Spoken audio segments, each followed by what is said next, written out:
21 March 22. 23 Tuesday. Leo maji mchana. Kitu ile mao. Leo 22. Uona chute mao basi utapita mafuta kwenye ndani.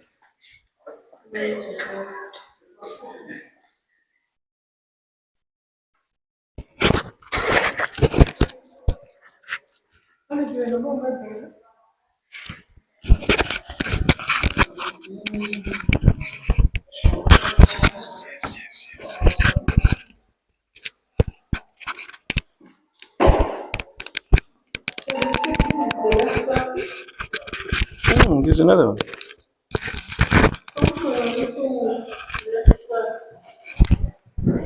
Me? Me? Yes, you did it. Before. I think the last one will be for investment appraisal and project risk. Yeah. So I will use this. The first time. You know to ask about the assignment. Remember when fix the last one? I sent the assignment. Where? No, it's on the portal. I will ask Dumban. Just check. I'll check it after.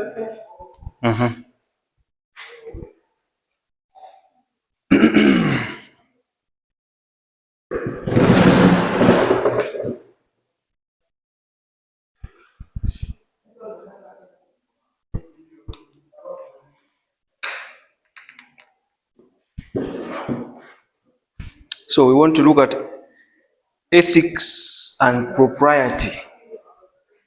Ethics and propriety.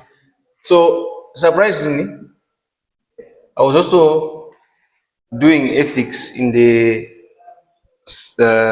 second year class today. Yeah, maybe we should have combined because they are all coming from the same area. The only difference is that ours will touch on 3 things. Okay, so we want to look at ethics and the ethical standards in the procurement system. I'm using this PPDA presentation because it has covered extensively what I wanted to teach, but also because it's public procurement. Yeah. So it's not my presentation, but it's PPDA's presentation, which we did a year ago. Yeah. But then it speaks much to what we want to cover today. So these ethical issues, they are all around. Looks like everywhere now it's the norm. It's like a tradition where everybody does what they want. Nobody is controlling who. It's basically like the way of life. There are things that we have to discuss that borders on personal level, but then there are also things that we have to discuss that borders on the organizational level, professional level, and we need to distinguish. How does an individual who is a professional in a certain field behave? And then what do they represent when they are coming from an organization? So these ethical issues, they center on so many things: personal life, the way of life, behavioral aspect, culturally, they also border on those areas, and then even socially. Yeah. If one goes out today and asks you about Malawi, let's just say you say, I'm coming from Malawi. The first thing that they'll tell you is, oh, if they know that is about Malawi, there are 2 things, 3 things possible. The first thing is that you've got a beautiful lake. Hmm? The second thing is that it's that poor country. And then the third thing is that highly corrupt country. Yeah? So these three things, when you are somebody who is very much interested in your country and you're patriotic, the last one, the last one um, hits hard when they say the highly corrupt country. Why is it corrupt? It's like they generalize that everyone is corrupt. Yeah. But what it says is that we have lost our moral compass.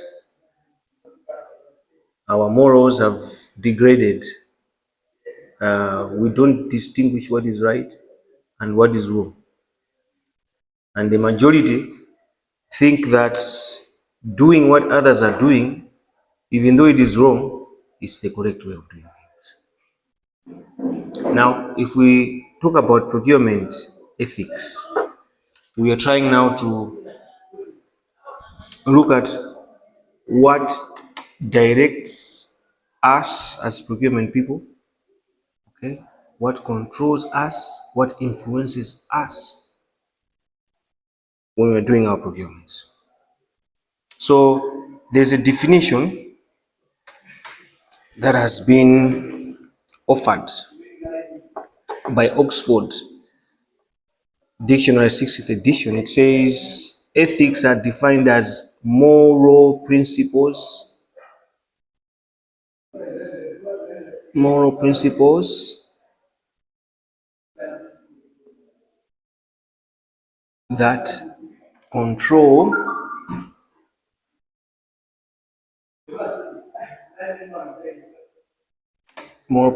that control or influence a person's behavior.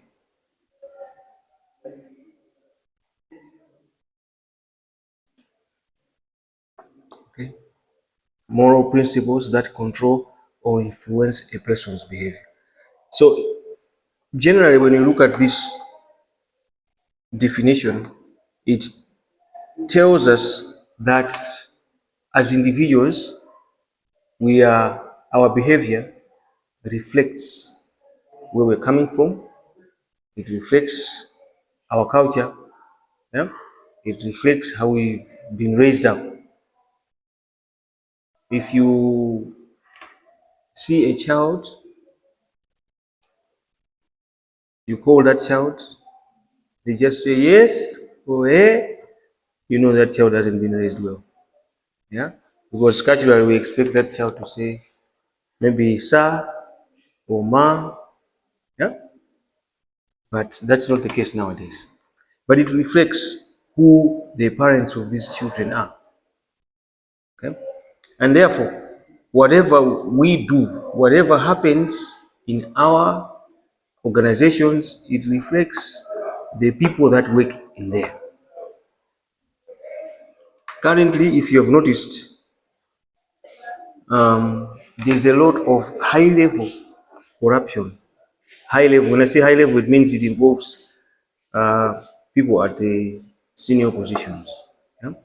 High level corruption, whereby it is justified to do that. It is taken as a norm. But when you look back at the service charter, for instance, the public sector service charter, it requires people to hold themselves in high esteem with high levels of integrity, yeah,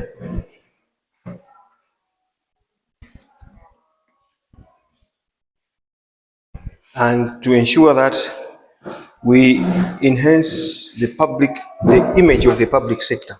So I want just to go back and look at the principles of public procurement before we continue.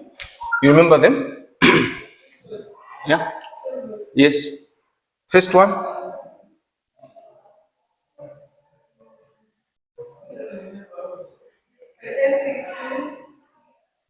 okay.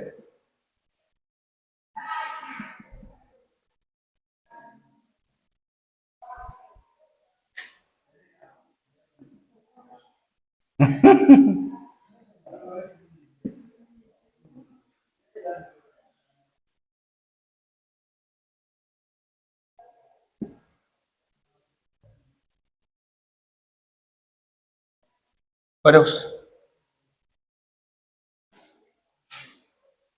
Transparency, ethics, accountability, competition, fairness, value for money.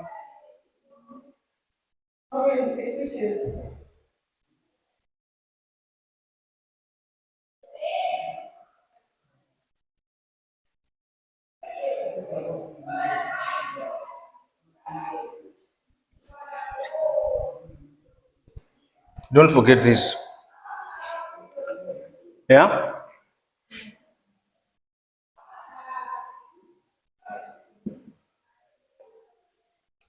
So these are principles of public procurement. They are just principles of public procurement.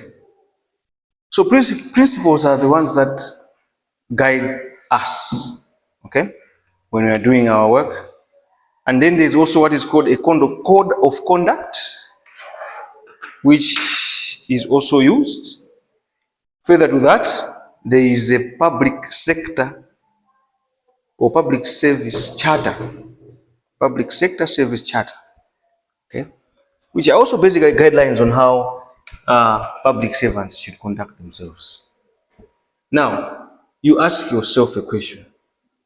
If we have all that, all those principles, then where do things go wrong?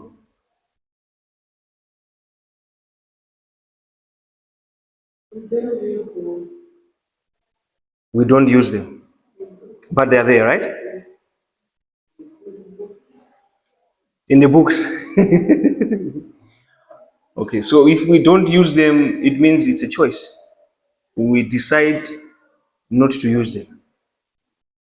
But also, it stems from the law and lack of holding people accountable. Because if you mess up uh, and not use one of those in public procurement, then you are at fault because the Public Procurement and Disposal of Assets Act, among other things, um, says that ethical standards that public officials involved in public procurement should comply with. It states that. Okay?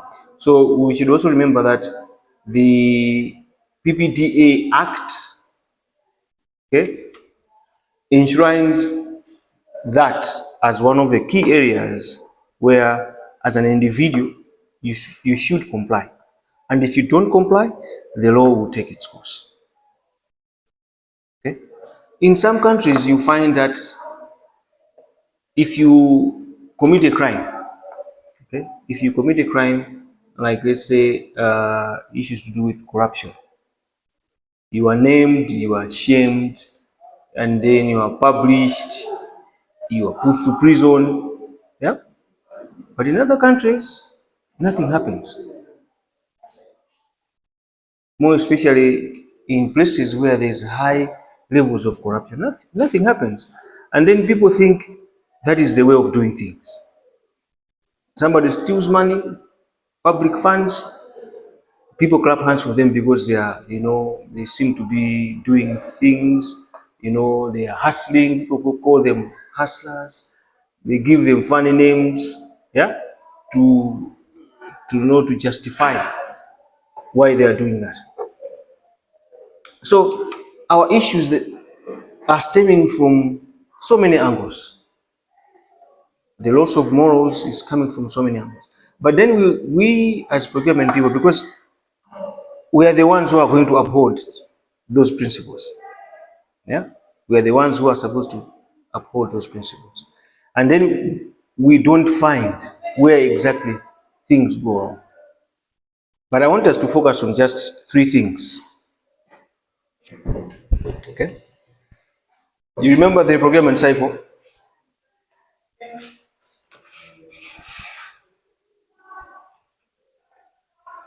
So I want us to focus on the preparation of specs, one.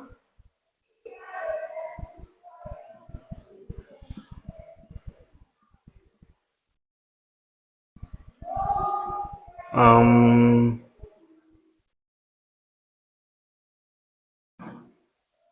Two is it supplier selection, bidding and contract awards, bidding and contract award stage,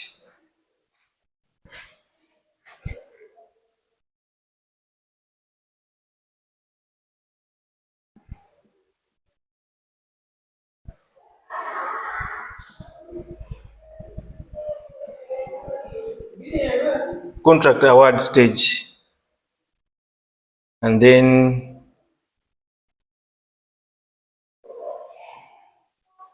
contracts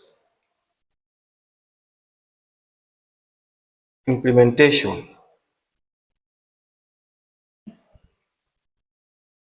contract implementation, and the supervision stage. Contract implementation and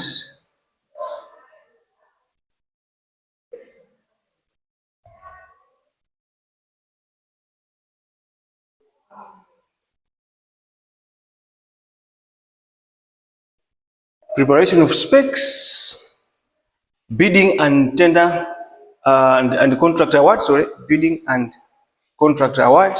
And then lastly is the contract implementation stage. So at what stage in those areas do we have highest levels of unethical behavior? So as we have said that the issues to do with unethical behavior or ethics, they mean principles that control and influence, yeah, our behavior, right? So if there is something which influences you, something wrong which influences you, then that becomes unethical behavior or unethical conduct. So amongst those three, where do you think there is so much unethical behavior? Hmm? Bidding and contracting. Okay, bidding and why do you say that? Both the bidders and the company want to benefit from the project. Both the bidders and who? Not giving the project benefits. So it's their benefits. Okay, so where does the benefit fall? Where does the benefit fall? Are we entitled for any benefit? We're not. So what really happens? Yes. What really happens and where does it stem from? Because there has to be somewhere where one takes ownership of something and says, this is beneficial to me. On the contrary, for somebody to be awarded in the contract, is high levels of corruption since uh, there may be this material work settlement benefit, either in terms of favors, right, in terms of money, they will check it more. Okay, they will charge more. And the bidder will offer things so that they will be awarded the contract. So you're talking about inflated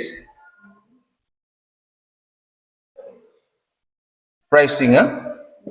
Okay. So during bidding, they will inflate the price so that what happens there if they inflate the price? If you get both parties are agreeing on different credit, that means the contract is definitely going to want to become that are agreed on. So the institution will carry on with the project. They know that they benefit as well from the project. Okay. So it means it's encouraged to do that? It's not encouraged to do that. It's a choice. Okay, so if, for instance, somebody is, let's say, a project manager has discovered that people in the project are soliciting bribes or they are conducting themselves unethically, and he reports them, and then they are fired. Is that the correct way of doing things? It is. Okay. Okay. Okay. Yeah. So during tendering, bidding, and contract award, that's where you feel there is a bit of more corruption happening. Okay. But I'll tell you that in all those stages, there is corruption, high levels of corruption. And remember, one of the key things that PPDA does, one of its powers, is to declare misprocurement. Yeah. So the misprocurement thing, it does not just happen from the blues. It's not about giving a contract to the wrong supplier or what. It comes from the process that you have used to select that supplier. So a process has got stages. Yeah, it can come from even the need identification to the development of specs. Yeah, to sourcing the market, to procedures, how you evaluate it, even changing and tweaking the IPDC minutes. All those areas. Yeah, they will form what is eventually going to be called a misprocurement. So the whole process is exposed to unethical behavior by staff, by people that can be involved in doing that.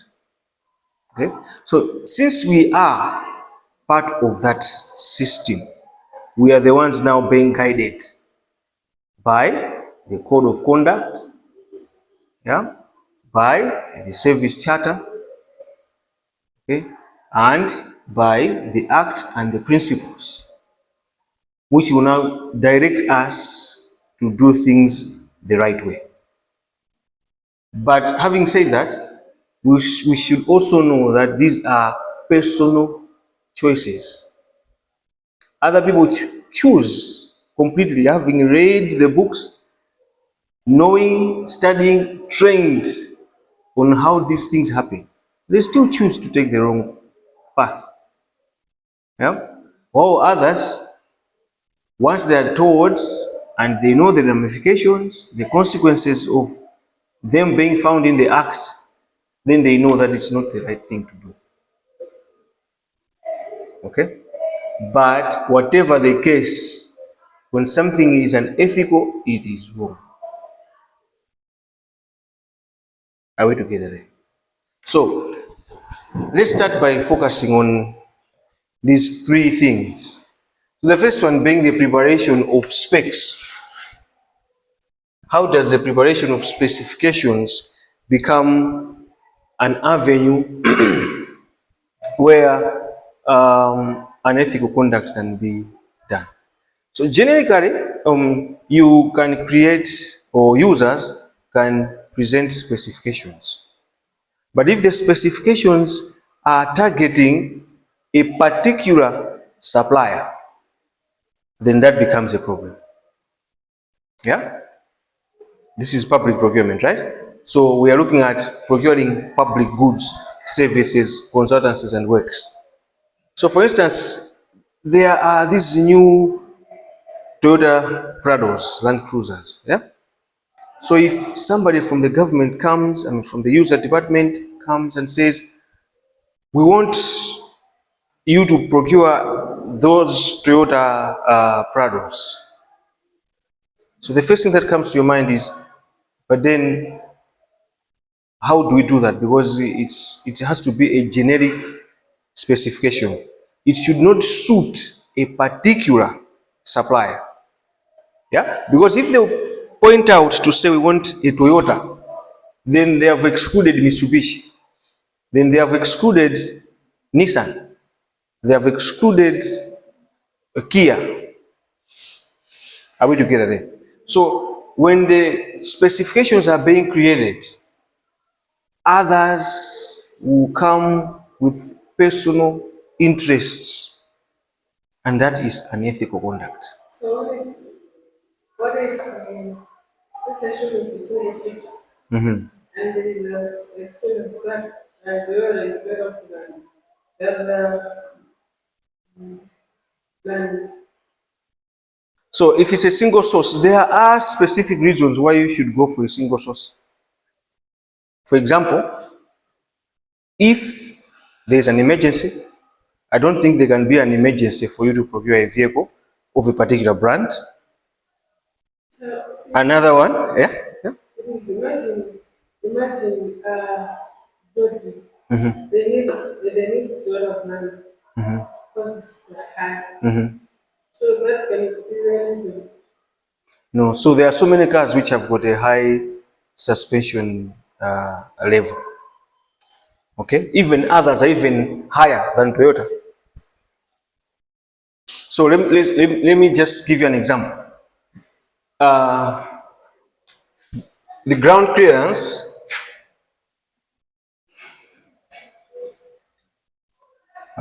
for Toyota Hilux is 270 mm. 270, yeah. For Mitsubishi Triton is 278 mm. For Ford Ranger is 280 mm.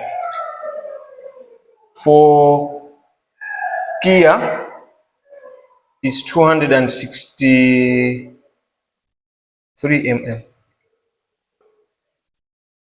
Ford Ranger, Mitsubishi, and then there's this Nissan Navara. It's 270 mm. Do you see this? So what justification do you have for you to say we want a Toyota? Because of high ground clearance.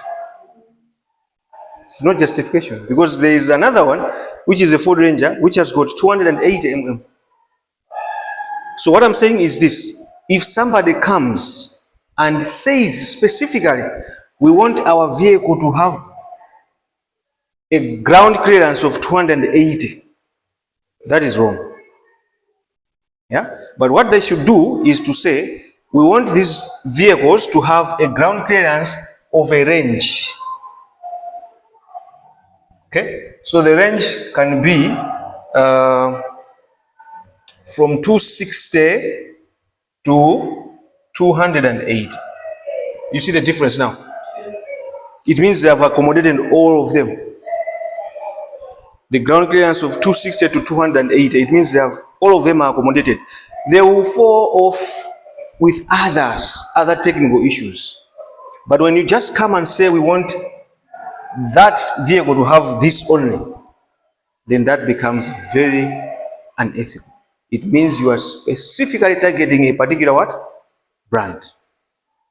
The same with computers. If somebody comes and says, we want we want you to buy Lenovo computers.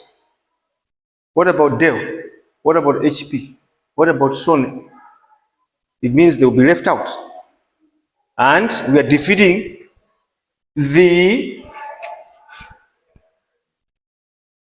principle of competition and fairness, because we're not being fair.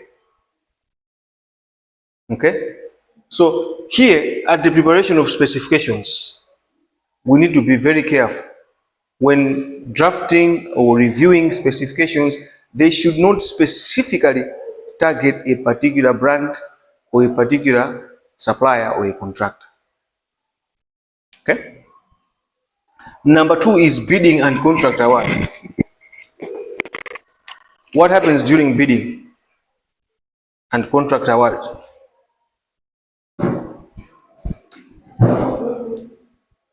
Yeah, briefly, just say it briefly.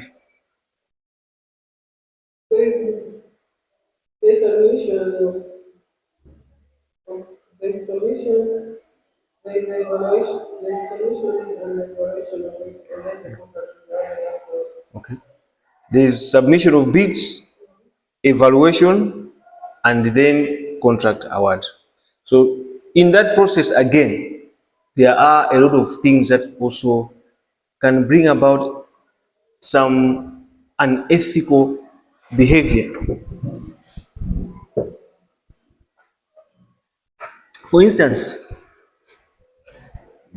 in bidding, we put a criteria in the bidding document that suppliers should have A, B, C, D, E. Yeah, we are going to judge you based on the availability of this.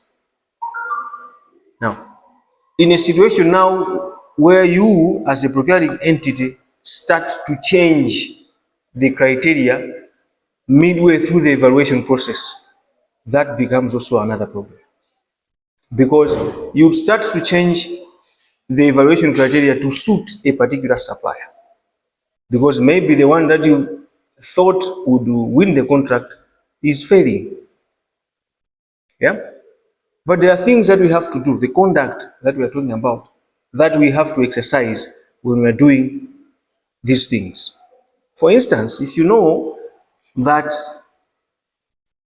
so and so supplier so and so is a brother, yeah, you are supposed to declare any conflict of interest, any potential conflict of interest. Yes, Chief.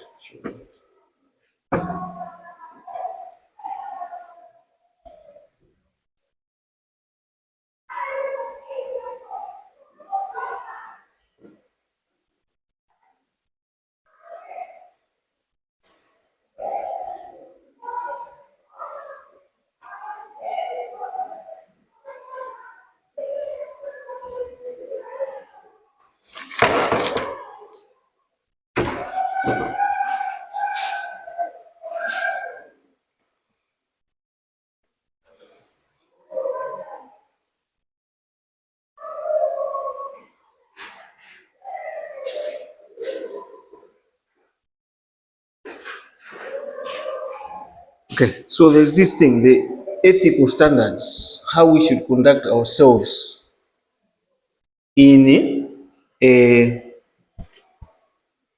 in an evaluation, or when we are bidding, contracting, and awarding contracts. There is a duty to act fairly. So one of our principles is fairness. And it says public officials involved in public procurement are required to discharge their duties fairly and impartially. Yeah? Fairly and impartially. This will ensure fair competitiveness or fair competitive access to public procurement by all bidders. What it says is that if we don't act fairly, we are being unjust to the other bidders. Yeah? The rules apply to all bidders. And then there are also times when you, as let's say an evaluation committee, yeah, can ask a bidder, can call a bidder, can write an email to the bidder and ask them for clarification. Yeah? So, during a version process, do they have any reason to put the video? Yes, it's actually one of the principles of fairness, because you're looking at a document and you don't understand it. Remember when we are looking at the preliminary stage of evaluation, we said it's a pass or fail process. Yeah? But then there are things that if you're not clear, you are supposed to ask. Okay? So you ask the supplier to confirm what they are presenting to you. For instance, manufacturer's authorization. So let's say you are buying um, motorcycles. We know Malawi doesn't manufacture motorcycles. Yeah. And then the document of the supplier is very clear. It doesn't have any fault anywhere. But then this supplier has indicated or has not put the manufacturer certificate. But at the back, they are putting reference material or pictures or contracts which they have, which is showing that they supplied motorbikes somewhere. Okay, you've got the right to call the supplier and confirm where do you get or do you have any manufacturer's reference. There's a little of that. Hmm? If I'm not to have the secretary, Yes. what if the manufacturer is special, they have voted things will change? Okay. So there was a Like case. the case of what about What about? Okay. I wanted to give you an example of the um, Paramount Holdings Limited. So Paramount Holdings Limited was claiming that they have a Yamaha. You know Yamaha? Yamaha is a, yeah, motorbikes and engine and the equipment kind of supplier, manufacturer in Japan. So they were saying that they have an authorization from Yamaha. But then that authorization, manufacturer's authorization, expired way back. Yeah, so you're supposed to renew it. They did not renew that manufacturer authorization. And Yamaha decided to give that authorization to another company. So that company was claiming that they were the sole distributors of Yamaha motorbikes. And when people were conducting the evaluations, they said, "Ah, but this company is claiming that they are the sole distributors of Yamaha. Another one is also claiming that they are sole distributors. It means one is lying. Yeah? Because there has to be one who is a sole distributor. And when they made their confirmations, it was realized that the other company, which was Paramount, did not possess the manufacturer's authorization. So there, the duty of the evaluation committee was completed efficiently because they had to find out if it was true. Are we clear? In that way, they are showing that they are impartial. They are not giving, they are not showing any partiality or showing any bias to a particular supply. We need to be fair to the other suppliers, to the other bidders. Going further, we are looking at now contract award or even tendering. How do we source the market? So there was an issue that we also discussed the other time where one person has got so many companies. And we know that this person or director has got company A, B, C, D, E, right? Now we issue our request for quotations to these companies and we obtain quotations. Are we being fair?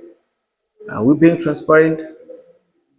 That is one of the key areas in the tendering process. So these are key things that we need to understand how an ethical conduct and an ethical behavior thrives in the procurement process. Okay. The second one is principle of non-discrimination.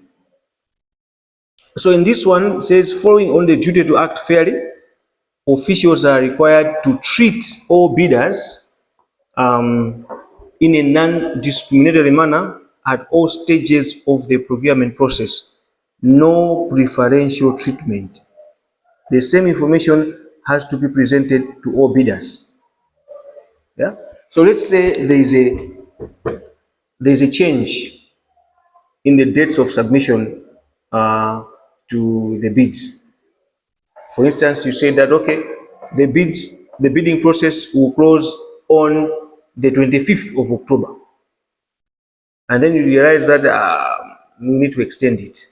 That extension period has to be given to all bidders. It's either you're going to issue a contract, a bidding extension in the public newspapers, on the internet, and all the areas that information has to be put to avoid, issues of preferential treatment. If there's any change in the document, for instance, change of specification, that thing has to be given to all bidders, not a few, not just one, because that will give an advantage to that bidder only. Okay, so to conduct ourselves ethically, we need to ensure that information goes across to all bidders, right? And then there's avoidance of conflict of interest. Avoidance of conflict of interest. Public officials involved in public procurement must at all times avoid any conflict of interest and the appearance of impropriety in carrying out their duties. Any interest should be declared, and the person declaring the interest must recuse himself or herself. The interest may be pecuniary or may arise because of a relationship. Okay? So what they're trying to say here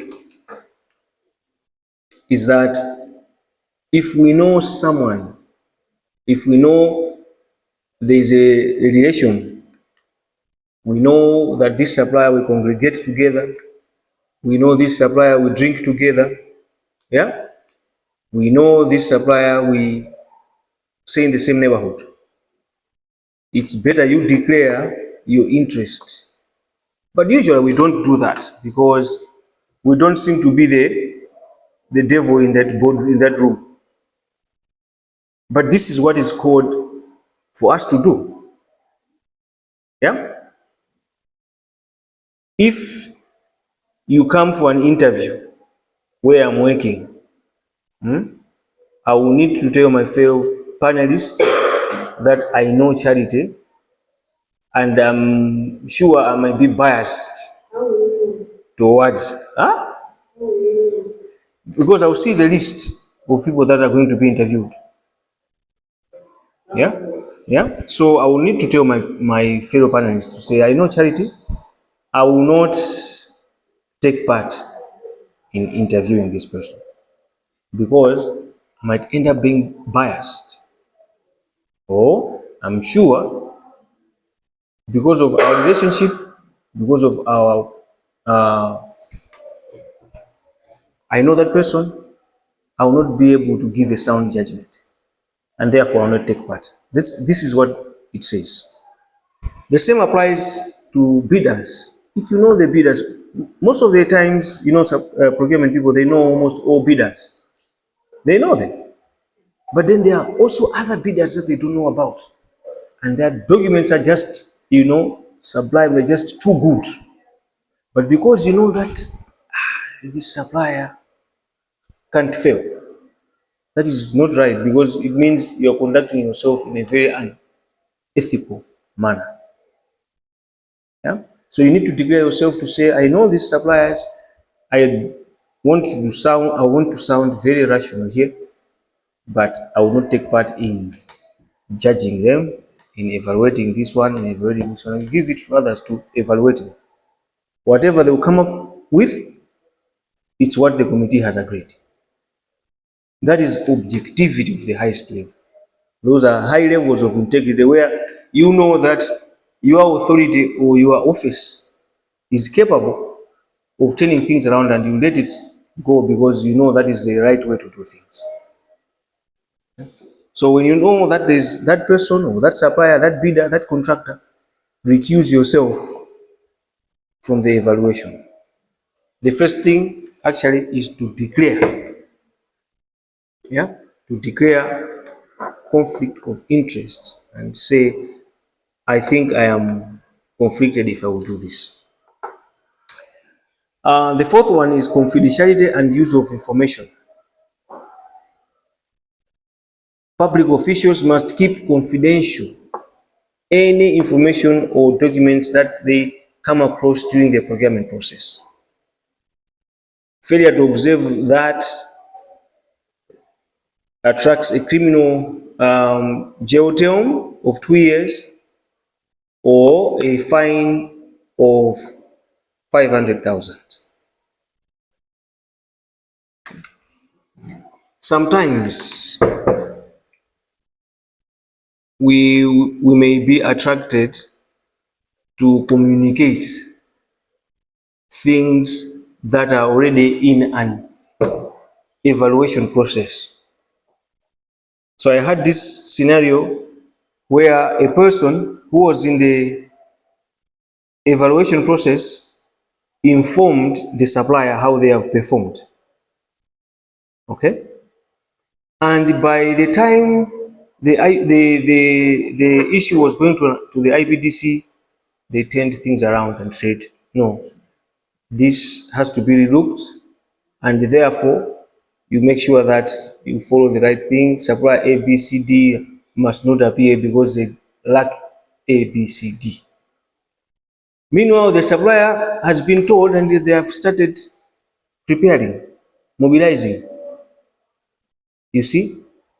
So the supplier goes on site, waits for the contract, and the contract doesn't come. Who authorized you to go to the site? Somebody from your organization told me that I've won the contract. You see? Challenges. So who is going to pay the supplier now? Is it the company? Is it the individual? You see now. So first of all, that individual will have to pay that contractor, and also, since he has been found that is the one who leaked that information, it means he has broken the confidentiality matter, and therefore he has to be punished. 500,000 fine and to serve a 2-year jail sentence. So these things, when they are being, put to the members or to the professionals, they should not be selective. Yeah. Everyone who has done this, they must receive the same punishment.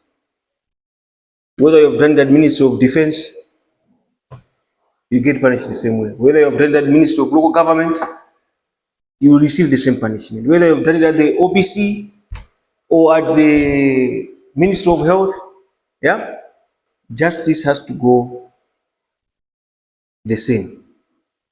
But the thing that I was saying is we don't hold people accountable. The people that did that, nothing happened to them. The supplier demanded things, this and that, and they walked free because we don't hold people accountable. That is a problem. If people were held accountable, there would have been examples to say, so and so, this happened to them. So and so, this happened to them. And it makes people to backtrack. Okay? But if you just leave people go free, then that becomes a problem.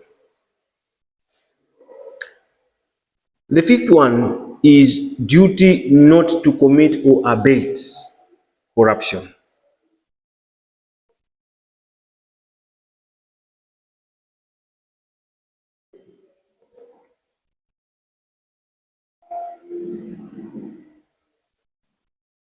So public officials should not commit or abet corrupt or fraudulent practices. Engaging in these acts brings the procurement profession into disrepute. So this issue of corruption does not only happen in procurement, right? We have recently heard about the judges, the judiciary, yeah? We know of engineers, we know of accountants, we know of doctors. Yeah. So this corruption is everywhere,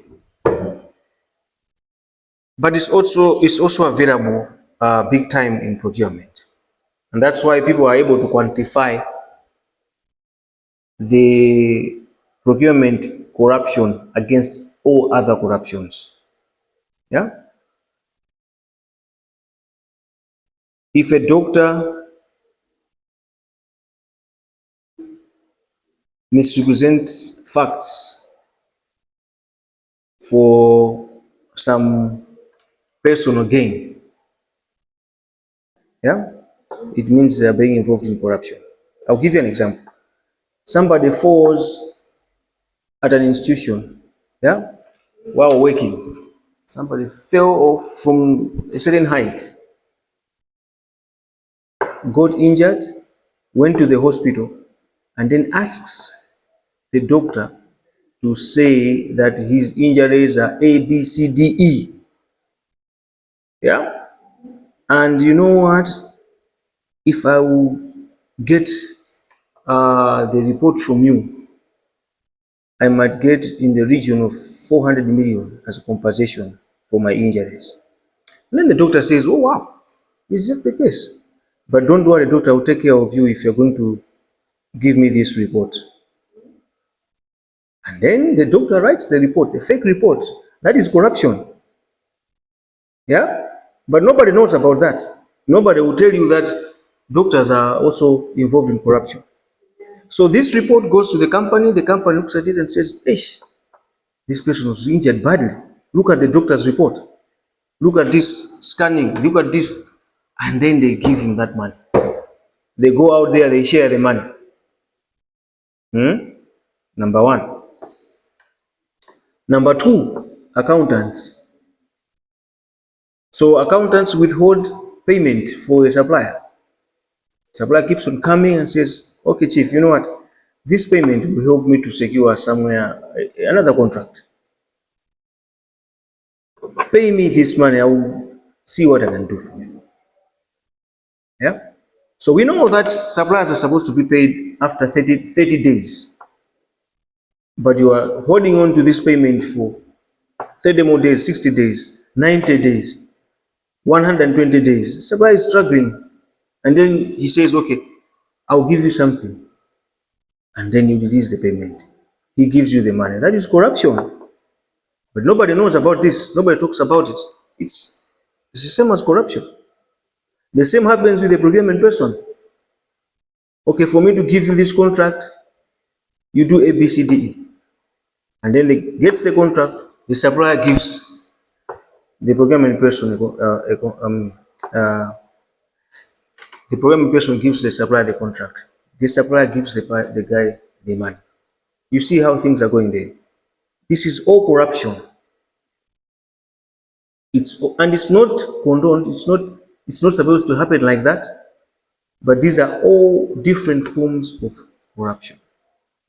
And they happen everywhere. Human resource, for you to be given a job, they will tell you that this position is a managerial position, but I can help you. So you do A, B, C, D, E. Women have been even being harassed just to get jobs. This is all forms of corruption. Yeah? They happen in every profession. Engineers with contractors. Yeah? They go for the last one there. Implementation and supervision. How do you pay a contractor? So certificates have to be paid after a certain milestone is completed. So no milestone is completed, no supervision takes place, a contractor is paid 100% and he works free. They share the money. These are all forms of corruption. Okay? And they are done for personal reasons. Personal reasons, selfishness.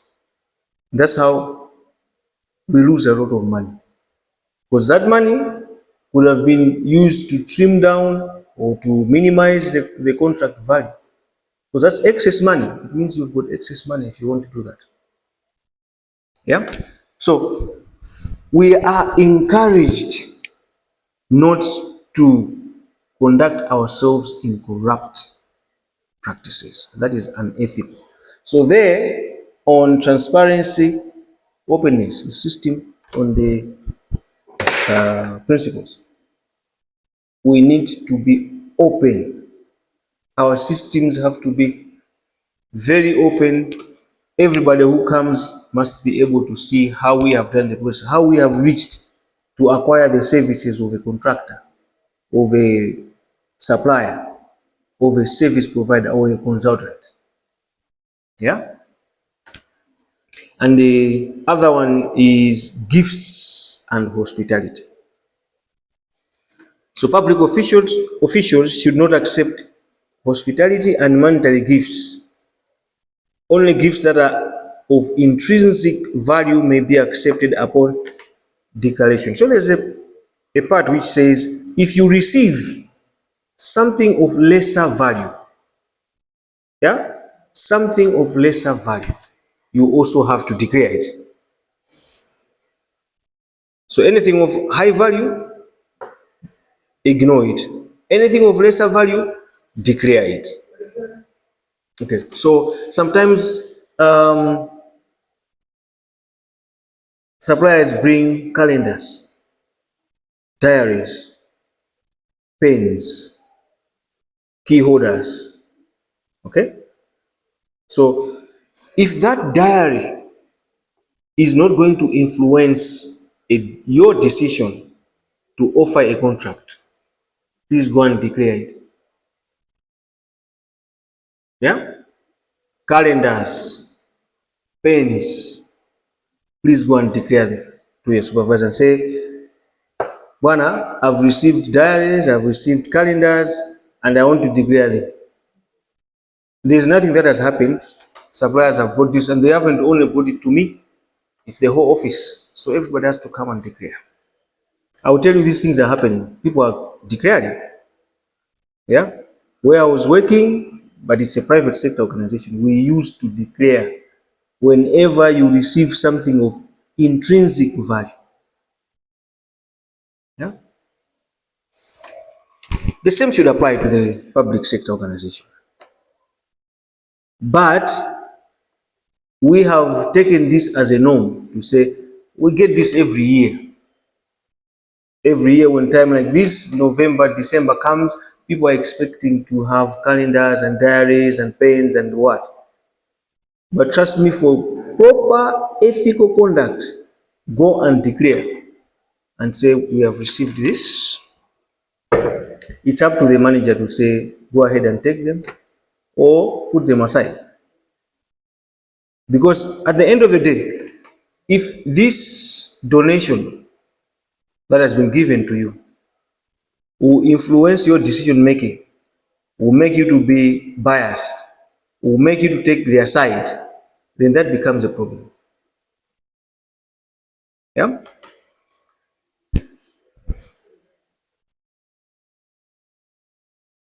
Post-employment restrictions. So former public officials should not participate personally or substantively on behalf of the bidder in the performance of contracts for which they were involved while working.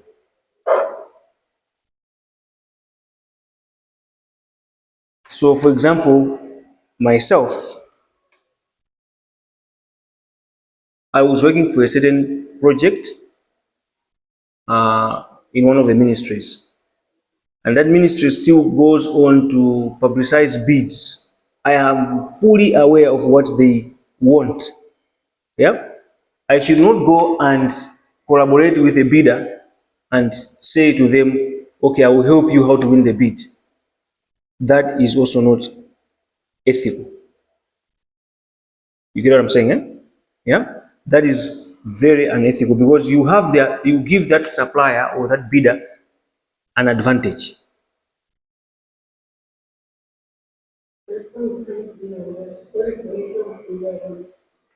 So if they come to you and ask, it's your personal choice to tell them. Because obviously you are going to assist them and they will win the contract. because you know what that company is looking for. Yeah. So for that's why I say these are personal issues.